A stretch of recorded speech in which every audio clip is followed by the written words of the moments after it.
विद्यार्थियों, आज मैं आपको आपके पाठ्यक्रम में संकलित सूरदास जी के भ्रमर गीत में से लिए गए पद की व्याख्या करवाने जा रही हूँ।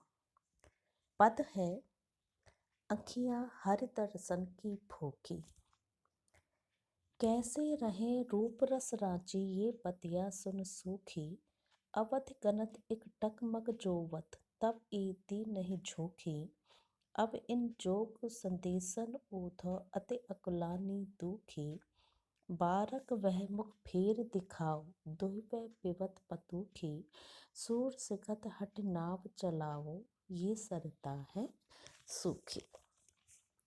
इस पद में गोपियाँ अत्यंत दुखी होकर उद्धव से प्रार्थना कर रही हैं कि एक बार हमें कृष्ण के रूप सौंदर्य भी कौन सा, दोने में, पत्ते के दोने में दूध भरकर पीने का जो उनका रूप था, हम उस रूप के एक बार पुनः दर्शन करना चाहती हैं। गोपियाँ कृष्ण के हर रूप पर मुग्ध हैं, हर स्वरूप पर मुग्ध हैं, उनकी हर छवि पर बलिहारी जाती हैं और उन्हीं छवियों को वो स्मरण करती रहती हैं।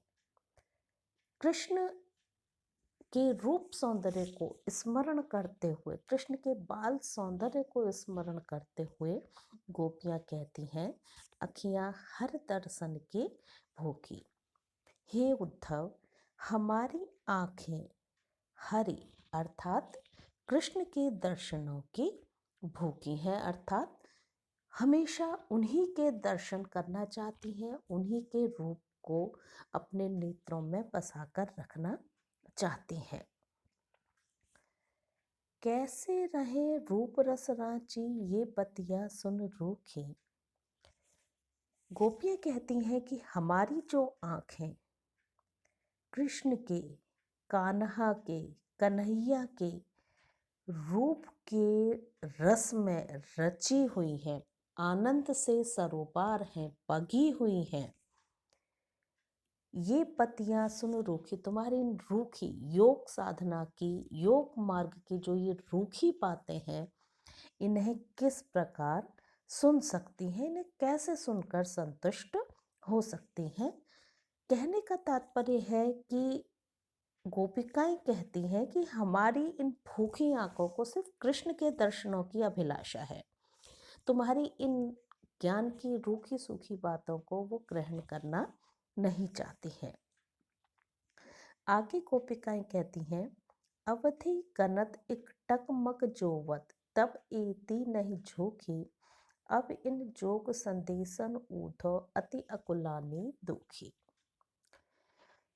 गोपिकाएं कहती हैं कि अवधि गणत गिनते हुए, समय गिनते हुए, कृष्ण ने अपने आने का जो समय बताया था उस अवधि को गिनते हुए अपलक एकटक मार्ग की ओर निहारते हुए तब एती नहीं झूठी, कि ये जो हमारी आंखें हैं उस प्रतीक्षा करते हुए, कृष्ण की राह देखते हुए हमारी आंखों को इतना दुख नहीं हुआ।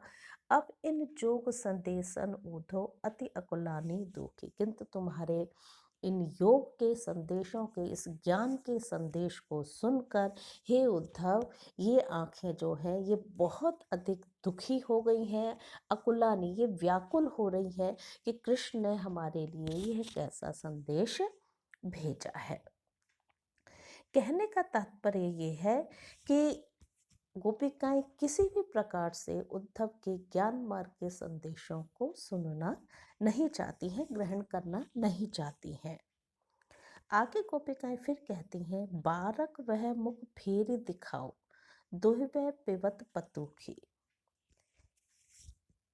गोपिकाएं कहती हैं कि हम, हे उद्धव, हम तुमसे याचना करती हैं कि एक बार वह मुख उस मुख का, कृष्ण के उस मुख का सौंदर्य हमें दिखा दो, दुहिबे पिबत पतूखी, जिस मुंह से वे पतूखी, पत्ते के दाने में गाय का दूध दुहिवै पिबत पतुखी, पतुखी दौने में, पत्ते के दौने में गाय का दूध पिया करते थे। हम उस सौंदर्य को अपनी आंखों में बसाना चाहती हैं। आगे फिर कहती हैं गोपिकाएं, सूर सिकत हठ नाव चलायो, ये सरिता है सूखी। कि हे उद्धव, तुम हठ पूर्वक सिकत बालू, बालू पर नाव चलाने का प्रयास कर रहे हो। ये सरिता, ये नदी जो है यह तो अब सूख चुकी है, अर्थात हमारी जो जीवन रूपी सरिता है वो कृष्ण के विरह में पूरी तरह से सूख चुकी है।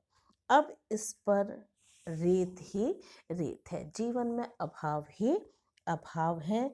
तुम इस पर हठ पूर्वक नाव चलाने का जो प्रयास कर रहे हो, अर्थात योग मार्ग का जो संदेश देने का प्रयास कर रहे हो, वह पूरी तरह से अनुपयुक्त है। अतः अपने इस योग मार्ग के का ज्ञान देने का जो तुम प्रयास कर रहे हो, यह पूरी तरह से निरर्थक है। तुम अपने इस प्रयास को बंद कर दो।